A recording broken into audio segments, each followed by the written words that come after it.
Hello Smartizers, this channel is for entertainment only. Please do your own research before applying any of these principles. 6 facts about your car's trunk. 1. If the red doors open light comes on your dash but all your doors are closed, your trunk latch needs to be replaced. 2. If your trunk lid is open and you cannot close it, you have to apply pressure with a screwdriver or the car key to the latch hook and stimulate a closed trunk latch position manually. Then unlock it with the key, not with the button inside the vehicle while the trunk lid is open. Once you unlock it with the key, you can close the lid and open it with the key only again and again. Do not use the button inside the vehicle till you replace your latch.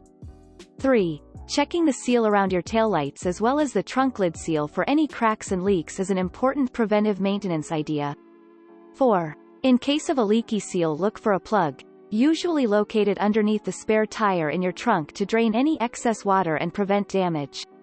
5. If you live in an icy climate and you cannot move your key in the trunk to the unlock position, dip the key in hand sanitizer first, then insert it in the keyhole.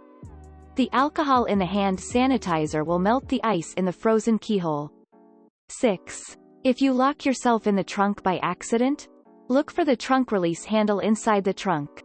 In case there is no trunk release handle, as a last resort you can grab the cable that goes to the latch and pull it out as hard as you can. That should unlock the trunk. Disclaimer: thank you for making your purchase by pressing our affiliate link in the description below. You have enabled us to make a small commission and made it easier for yourself to find the exact products, as we recommended. Because of your help to support our channel, we can bring you more valuable information in the future videos. Thank you. Thanks for watching. Please do like and subscribe to the channel so you don't miss the next video. Bye.